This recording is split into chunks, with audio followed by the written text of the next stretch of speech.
Alguns homens passam a vida inteira sem dizer mais do que uma dúzia de palavras a outra alma. Calais Moss tinha aperfeiçoado esse silêncio ao longo de 7 anos em sua propriedade isolada, onde as únicas vozes que ouvia eram o vento passando pelo cereal e o protesto ocasional da porta do celeiro. Ele preferia assim. As pessoas faziam perguntas. As pessoas esperavam respostas. As pessoas o atravessavam com os olhos como se ele fosse feito de vidro. Mas naquela noite, tudo mudou. Não foi uma pessoa que destroçou sua solidão cuidadosamente construída. Foi o som de algo morrendo no seu celeiro. O ruído veio logo depois que a lua ultrapassou a crista do morro. Um suspiro úmido e trêmulo que não pertencia a nenhum animal seu. Calais ficou imóvel no vão da porta, a lanterna tremendo em sua mão. Cada instinto gritava para trancar a porta e fingir que não ouvirá nada. Era isso que o velho Calais teria feito. Era isso que 7 anos de exílio autoimposto lhe haviam ensinado. Em vez disso, seus pés o levaram através do quintal. A porta do celeiro estava aberta. Ele sempre a trancava. Sempre, o que significava que alguém, ou alguma coisa, tinha entrado. A mão de Calais apertou a lanterna quando ele avançou para a escuridão.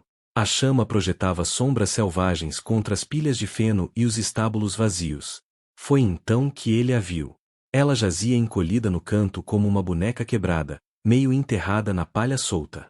Cabelos escuros derramados pelos ombros, e sua roupa, couro adornado com minuciosos trabalhos de contas, estava encharcada de algo que parecia negro na luz fraca.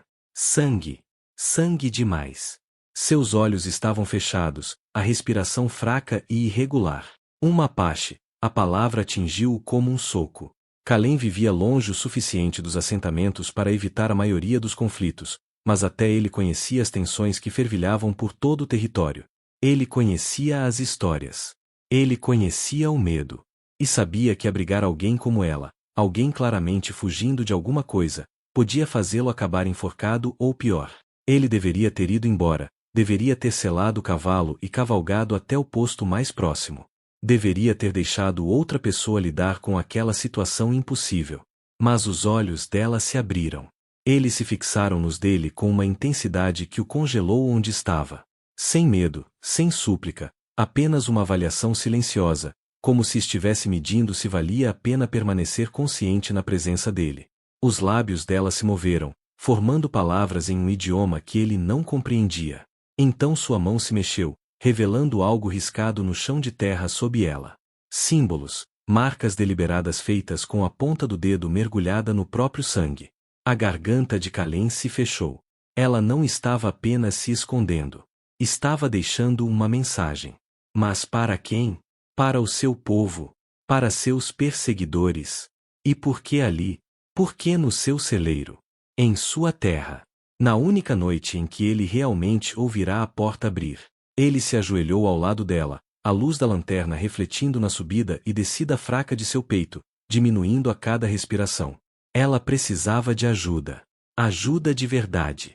Do tipo que ele não sabia dar. Mas o assentamento mais próximo ficava a horas de distância, e ela jamais sobreviveria à viagem. A mão dela subitamente disparou e agarrou seu pulso com uma força surpreendente. Seus olhos o perfuraram e ela disse uma única palavra, clara, afiada, desesperada. Um nome, um aviso, uma ordem. E então o som de cavalos ecoou pelo vale, distante, mas se aproximando rápido. Os cavalos chegavam cada vez mais perto. A mente de Calais correu por possibilidades, cada uma pior que a outra. Se aqueles cavaleiros a encontrassem ali, presumiriam que ele estava envolvido. Cúmplice. Talvez até o responsável pelo ferimento dela. Ele seria arrastado de sua casa, sua terra seria tomada, sua distância cuidadosamente mantida do mundo se desfaria em uma única noite violenta. Mas a mão dela ainda não tinha afrouxado. Mesmo agora, oscilando entre a consciência e o desmaio, ela segurava como se precisasse se ancorar em algo sólido. Nele. Ele tomou sua decisão no espaço entre batimentos. Calais pegou um braço cheio de feno e espalhou sobre os símbolos que ela desenhara, apagando-os completamente.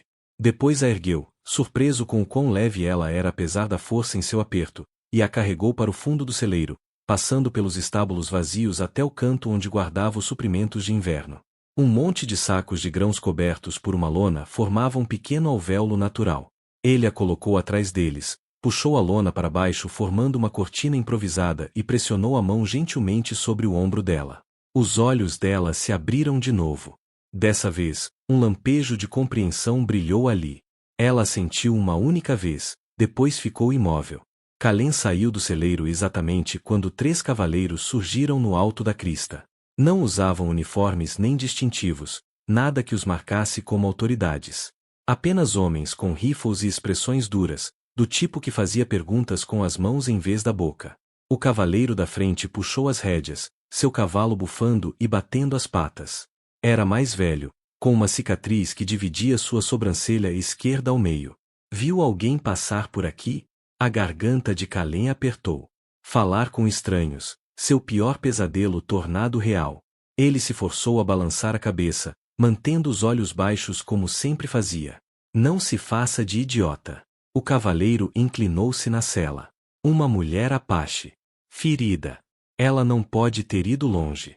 Outro cavaleiro começou a circular em direção ao celeiro. O pulso de Kalem martelava contra as costelas. Se eles vasculhassem ali, se mexessem a lona, se encontrassem a palha ensanguentada. Verifiquem o celeiro, ordenou o homem da cicatriz. Kalem deu um passo à frente antes que pudesse se conter. O movimento foi pequeno, quase um arrastar de pés, mas suficiente para colocá-lo entre os cavaleiros e a porta. Os 3 homens olharam fixamente para ele. Alguma coisa que quer dizer? A mão do homem da cicatriz deslizou em direção ao rifle. Kalem abriu a boca. Nenhuma palavra saiu. Nunca saíam quando importava. O rosto dele queimou com a vergonha familiar de não conseguir funcionar como uma pessoa normal. Incapaz de se defender, incapaz de... Ele é simples, disse o terceiro cavaleiro, o nojo escorrendo da voz. Olha para ele. Provavelmente nem sabe que dia é hoje. O homem da cicatriz estudou Kalem por um longo tempo. Então cuspiu na terra. Perda de tempo. Ela já deve estar na metade do caminho para o desfiladeiro. Vamos. Eles partiram, as silhuetas desaparecendo sobre a crista tão rápido quanto haviam surgido. Kalem ficou parado no quintal, ouvindo o trotar dos cascos se dissipar no silêncio. Suas mãos tremiam. Seu peito estava apertado. Mas ela ainda estava escondida. Ainda estava segura. Por enquanto. Ele voltou ao celeiro e puxou a lona para trás. Os olhos dela estavam abertos, observando-o com o mesmo exame intenso, mas havia algo diferente agora. Um peso no olhar que ele não compreendia. Ela levantou a mão e tocou 2 dedos no próprio peito, depois os estendeu em direção a ele. Um gesto. Uma promessa. Uma dívida reconhecida. E Kalem percebeu, com um arrepio crescente, que salvá-la talvez tivesse sido a parte fácil. Kalem nunca tinha cuidado de nada mais complexo do que uma farpa num poste de cerca. Agora ele se ajoelhava ao lado de uma mulher sangrando por um corte que ia do ombro às costelas, sem ideia do que fazer e sem ninguém a quem perguntar. Ele trouxe água do poço, panos limpos rasgados de uma camisa de reserva e uma garrafa de uísque que guardava para os invernos longos demais. Ela o observou se aproximar com aqueles olhos escuros e analíticos. O maxilar dela estava travado contra a dor que se recusava a demonstrar. Quando ele derramou o uísque sobre o ferimento, todo o corpo dela ficou rígido. Nenhum som, nenhum gemido, apenas a mão dela se fechando num punho tão apertado que os nós dos dedos ficaram brancos. Kalem tinha gritado da última vez que queimara a palma da mão no fogão. Aquela mulher estava suportando algo 10 vezes pior e não lhe daria o gosto de ouvi-la quebrar. Ele trabalhou com toda a delicadeza possível, limpando o ferimento e enrolando-o com tiras de pano. Suas mãos tremiam o tempo todo, não de medo dela, mas da simples realidade de estar tão perto de outra pessoa. Conseguia sentir o cheiro do couro das roupas dela, o toque metálico do sangue, o leve aroma de sálvia que impregnava seus cabelos. Quando terminou, ela segurou seu pulso novamente. Desta vez, o aperto era mais fraco, mas intencional. Ela guiou a mão dele até os símbolos que havia desenhado antes, agora escondidos sob o feno espalhado. Então pressionou a palma dele contra o chão do celeiro e a arrastou numa linha reta, afastando-a das marcas. Longe. Ela estava dizendo para ele ficar longe daqueles símbolos. A garganta de Kalem apertou. Por quê? Era um aviso? Um limite. Algo sagrado que ele já havia profanado ao cobri-los. Ela soltou sua mão, apontou para ele, depois para si mesma e fez um gesto como se estivesse quebrando algo ao meio. O significado era claro o suficiente. O que quer que aqueles símbolos representassem, era perigoso para os dois. Nos 3 dias seguintes, ela mal falou. Quando falava, era em sua própria língua, palavras que fluíam como água sobre pedras, belas e incompreensíveis. Kalem lhe trazia comida, trocava os curativos e aprendeu a ler suas expressões em vez de esperar por palavras que não viriam. Um leve aceno significava sim. Um olhar firme e inexpressivo significava não. Uma inclinação de cabeça significava que ela estava ouvindo algo que ele não ouvia. Essa última acontecia com frequência.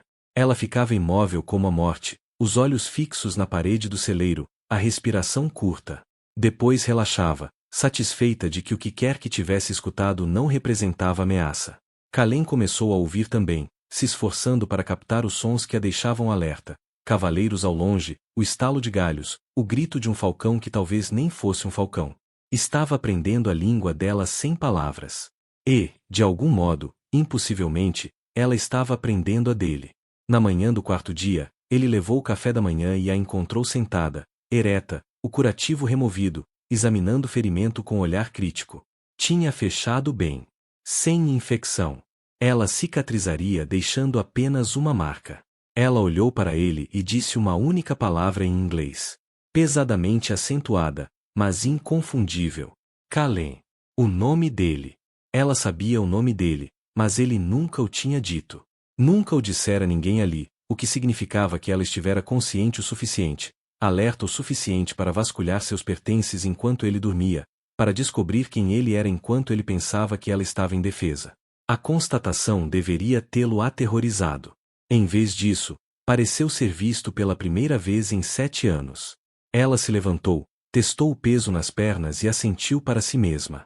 Depois olhou para ele com algo que talvez fosse arrependimento, e Kalem soube, com a certeza de um poço afundando no peito, que ela estava prestes a partir. Ela foi embora naquela noite, sem fazer um som. Kalem acordou com o ar frio entrando pela porta do celeiro, a mesma porta que ele havia trancado antes de dormir. Ele soube, antes mesmo de olhar, que ela se fora. A lona estava caída. Os sacos de grãos permaneciam intocados.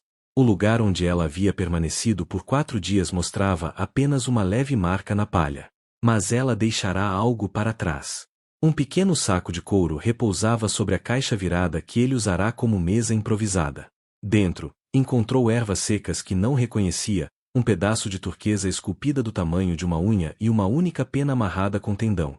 Nenhuma nota, nenhuma explicação, apenas objetos que claramente significavam algo numa língua que ele não sabia falar. Kalem permaneceu no celeiro vazio enquanto o amanhecer rompia sobre a crista, segurando o saquinho e sentindo a ausência dela como um peso físico. Por 4 dias, seu mundo tinha contido outra pessoa, alguém que não esperava que ele falasse, que se comunicava com olhares e gestos, que confiara a ele a própria vida. Agora ela se fora, e ele estava sozinho de novo. O silêncio parecia diferente dessa vez. Mais pesado, como se tivesse dentes.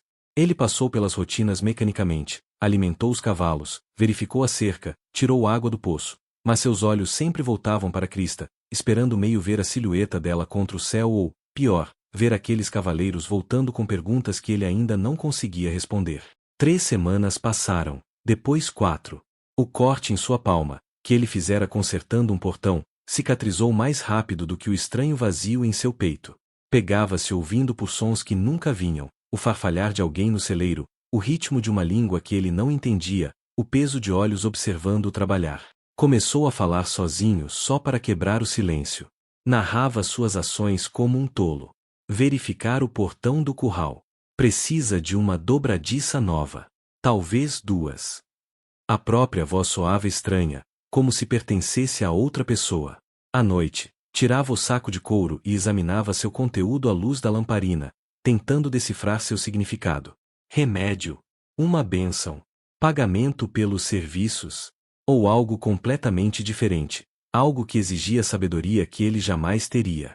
A turquesa refletia a luz de maneiras estranhas, às vezes azul, às vezes verde, às vezes ambas. Na manhã do 32º dia, Calém consertava um trecho da cerca quando seu cavalo ergueu a cabeça de repente, orelhas atentas, narinas dilatadas. Aquela postura significava apenas uma coisa: cavaleiros. O coração dele disparou contra as costelas. Será que aqueles homens haviam voltado? Será que alguém finalmente o ligara ao desaparecimento da mulher Apache? Ele estendeu a mão para o pilão de madeira, a coisa mais parecida com uma arma ao seu alcance, e virou-se para Krista. O que viu fez o ar sumir de seus pulmões. Dezenas de cavaleiros surgiam no topo do morro em uma linha perfeita. Não dispersos, não buscando, deliberados, organizados, movendo-se com a precisão de uma formação militar. E no centro deles, montada num cavalo pintado, estava uma figura que ele reconheceria até de muito mais longe. Aíta havia retornado. Mas não viera sozinha.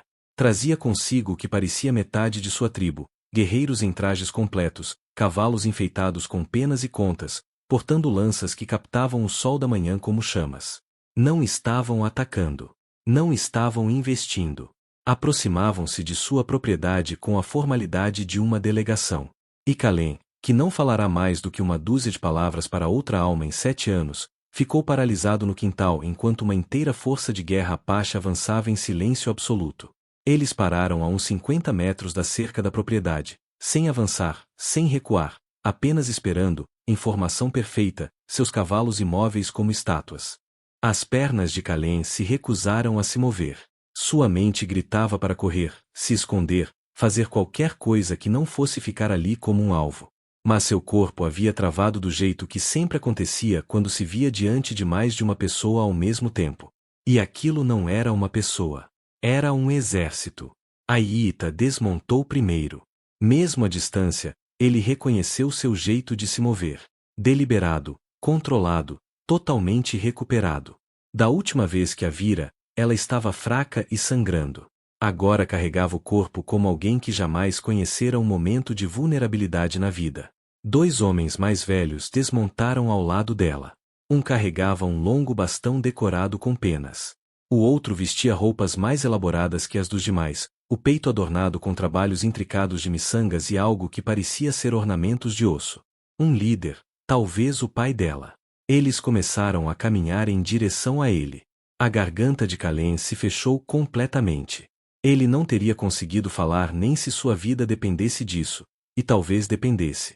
Pelo que sabia, aquilo era vingança. Talvez esconder Aíta tivesse violado alguma lei sagrada. Talvez aqueles símbolos no celeiro fossem uma maldição de morte, e ela havia voltado para cumpri-la como devia. Sua mão apertou com força o compactador de estacas que ele nem lembrava mais que segurava.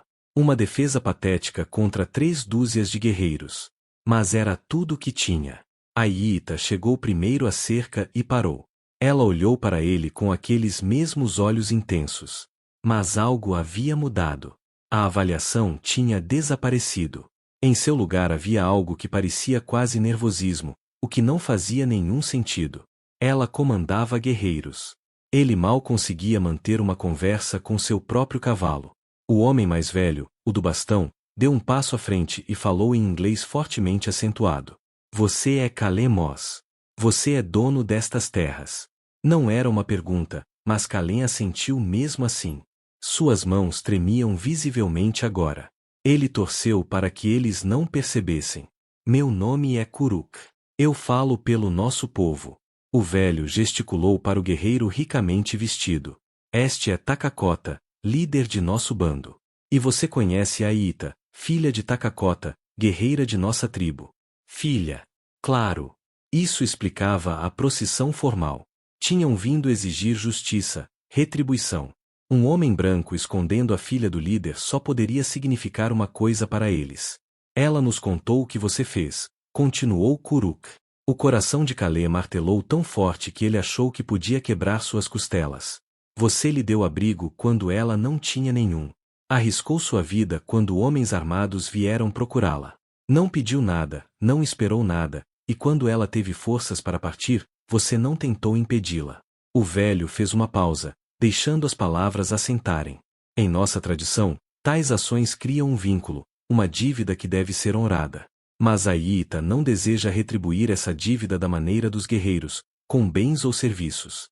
A expressão de Kuruk mudou para algo que Kalê não conseguiu decifrar.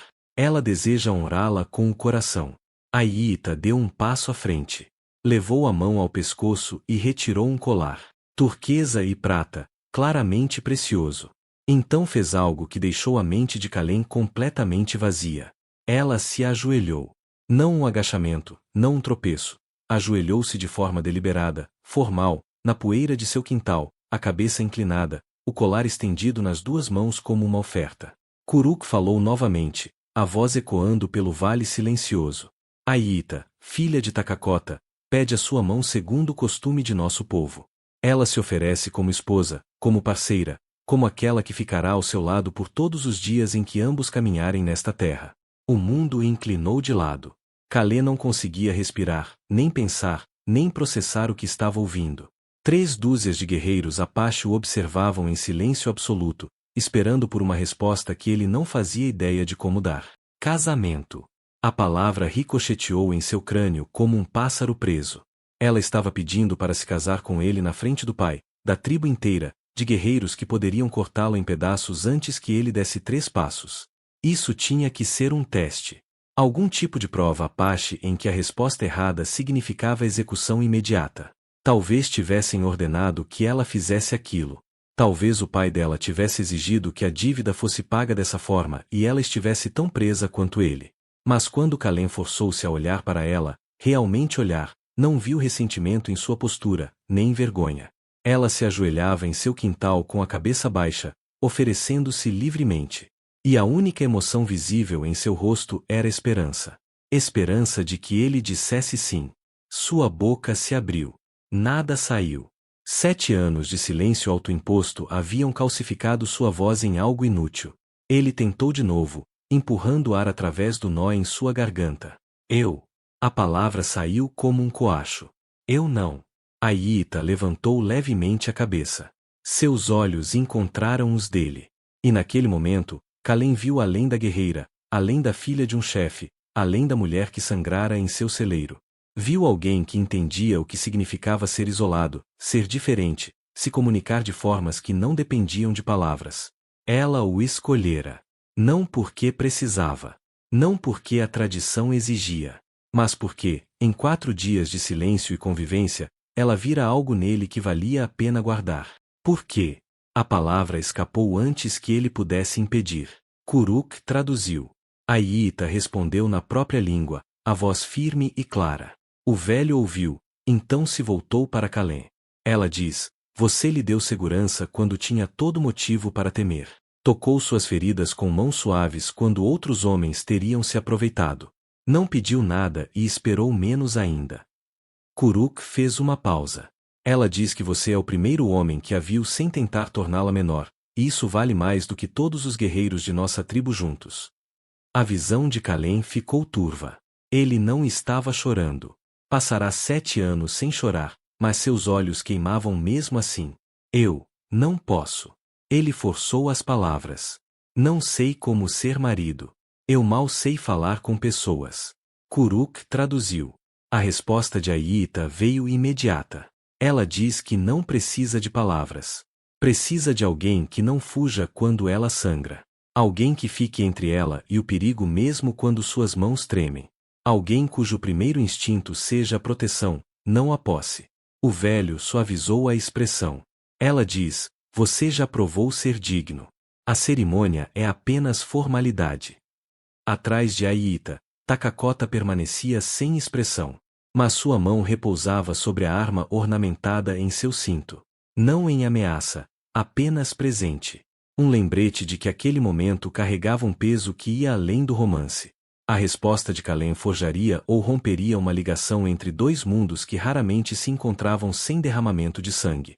Ele olhou para a mulher ajoelhada em seu quintal, para a tribo observando de seus cavalos, para a vida que construíra em isolamento, segura, pequena e lentamente sufocante. Ela lhe oferecia algo impossível, algo assustador, algo que ele desejava desesperadamente sem saber que procurava. Kalê deixou o compactador de estacas cair. Ele atingiu o chão com um baque surdo que ecoou pelo vale silencioso. Então ele deu 3 passos à frente, reduzindo a distância entre eles, e fez algo que não fazia mais tempo do que conseguia lembrar. Ele estendeu a mão primeiro, sua mão encontrou a dela. Os dedos dela se fecharam ao redor dos seus com o mesmo aperto que a havia mantido viva 4 semanas antes. E quando ele a ajudou a ficar de pé, os guerreiros atrás dela começaram a entoar um canto, um som rítmico e ancestral que se espalhou pela terra como trovão. Kalem havia dito sim sem pronunciar palavra alguma, e de algum modo, impossivelmente, ela entenderá perfeitamente. A cerimônia durou até o sol atingir seu ponto mais alto.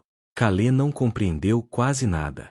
Kuruk traduziu apenas as partes essenciais: a troca de promessas, o enlace das mãos com um cordão trançado, o compartilhamento de água de uma tigela de madeira entalhada. Mas a maior parte do ritual se desenrolou em uma língua que passava por ele como um rio, bela e incompreensível. Aita permaneceu ao seu lado o tempo todo, sua mão firme na dele. Quando os anciãos falavam, ela respondia com confiança. Quando faziam perguntas a Kalem através de Kuruk, ela esperava pacientemente enquanto ele gaguejava respostas que pareciam insuficientes. E quando Takakota finalmente avançou e colocou ambas as mãos sobre os pulsos unidos deles, sua expressão continuou indecifrável. O chefe falou longamente. Kuruk traduziu em partes cuidadosas. Takakota diz que sua filha escolheu um caminho que ele não esperava, mas ele observou você, Kalem Mos. Ele enviou batedores depois que sua filha desapareceu. Eles relataram que um fazendeiro branco afastou homens armados com nada além de silêncio e teimosia. O velho fez uma pausa. Ele diz que existem muitos tipos de coragem. A mais barulhenta nem sempre é a mais forte. Takakota soltou as mãos deles e recuou.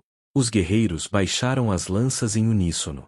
Um gesto que Kuruk explicou significar aceitação, não aprovação, não celebração, apenas o reconhecimento de que o vínculo havia sido testemunhado e selado. Então, um por um, a tribo partiu. Montaram seus cavalos na mesma formação perfeita e cavalgaram de volta pela crista da serra, deixando Kalem e Aita sozinhos no quintal, como sobreviventes de uma tempestade. O silêncio agora parecia diferente, carregado de possibilidade em vez de vazio. Aita virou-se para ele e falou cuidadosamente em inglês, cada palavra deliberada. Eles haviam aprendido juntos 4 palavras, mais do que ela jamais tinha dito a ele em sua língua. A garganta de Kalem se apertou. Ele apenas assentiu, sem confiar na própria voz. Ela caminhou até o celeiro, e ele a seguiu. Lá dentro, ela se ajoelhou ao lado do local onde havia se escondido semanas antes e afastou o feno espalhado, revelando símbolos que havia desenhado com sangue e terra. Já tinham desbotado, mas ainda eram visíveis, 3 círculos interconectados, com linhas irradiando para fora. Aita tocou o primeiro círculo e disse uma palavra em sua língua. Depois apontou para Kalem e repetiu a palavra. Tocou o segundo círculo, apontou para si mesma e disse outra palavra. Por fim, traçou o terceiro círculo, aquele que conectava os outros 2, e disse algo que soou como uma pergunta. Kalem se ajoelhou ao lado dela, estudando o desenho. A compreensão surgiu lentamente. O primeiro círculo era ele. O segundo era ela. O terceiro era o espaço que criariam juntos. Não o mundo dele, nem o mundo dela. Algo novo que exigia ambos para existir. Ele pegou um pedaço de madeira carbonizada da fogueira apagada e desenhou uma 4ª linha ligando os 3 círculos, completando o padrão. Quando levantou o olhar, Aita estava sorrindo. Era a primeira vez que ele a via sorrir. A expressão transformou todo o seu rosto, suavizando as arestas afiadas da guerreira em algo quente e surpreendentemente vulnerável. Ela ergueu a mão e tocou sua bochecha, um gesto tão delicado que fez seu peito doer. Naquela noite, eles se sentaram juntos do lado de fora do celeiro, observando as estrelas surgirem uma a uma no céu infinito. Ela ensinou palavras de sua língua a ele. Ele ensinou mais palavras da dele a ela. A maior parte do que comunicavam ainda acontecia sem fala, através de olhares, pequenos gestos e o silêncio confortável de 2 pessoas aprendendo a dividir o mesmo espaço. Kalem percebeu, em algum momento entre a meia-noite e o amanhecer, que não sentirá medo nenhuma vez desde o fim da cerimônia. O pânico que normalmente o dominava perto de outras pessoas havia desaparecido, porque Aita não precisava que ele desempenhasse nada. Só precisava que ele estivesse presente. E, pela primeira vez em 7 anos, estar presente parecia ser o bastante. 3 meses mudaram tudo e nada ao mesmo tempo. A terra parecia a mesma. O celeiro ainda precisava de reparos. A cerca ainda exigia atenção constante. Mas Kalem já não trabalhava sozinho.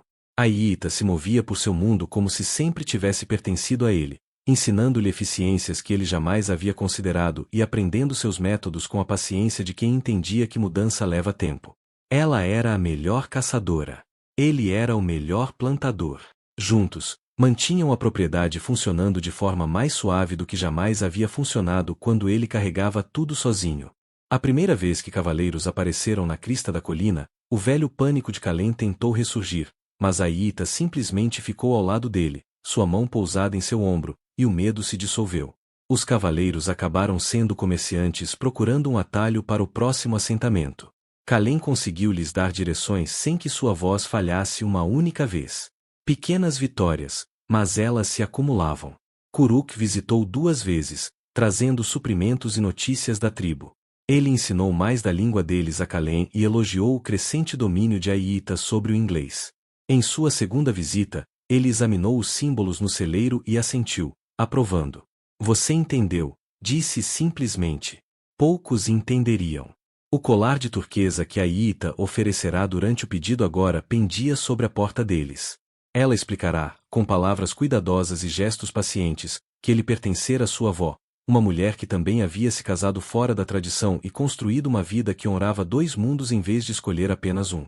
Kalem pensava muito nisso, em como sua existência isolada tinha sido uma espécie de covardia mascarada de preferência.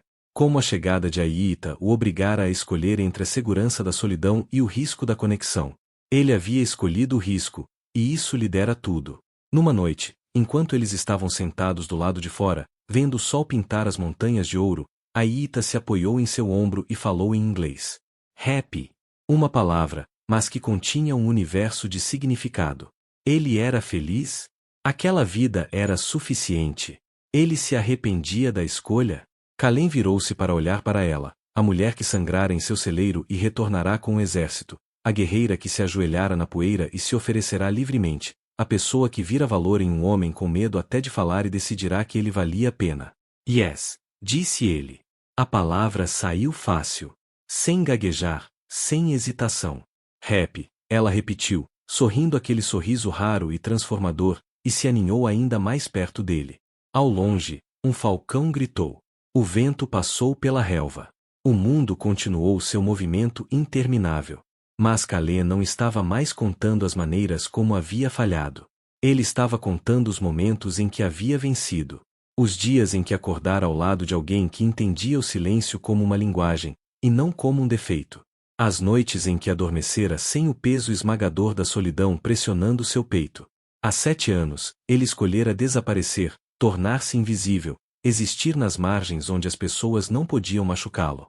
Mas Aíta o encontrou mesmo assim. E, em vez de arrastá-lo de volta para um mundo que nunca lhe coubera, ela construiu um novo mundo com ele. Um lugar onde seu silêncio era força. Onde sua gentileza era valorizada. Onde ser visto não significava ser diminuído. O fazendeiro tímido que havia escondido uma mulher apache em seu celeiro se tornará algo que jamais imaginara possível. Ele se tornará alguém que não precisava mais se esconder. Caso tenha gostado desta história, clique no vídeo na sua tela agora para assistir outra narrativa inesquecível da fronteira, onde coragem e conexão transformam destinos de formas que você nunca esperaria. Não se esqueça de se inscrever e considerar um super chat para nos ajudar a continuar trazendo mais histórias como esta. Seu apoio significa tudo para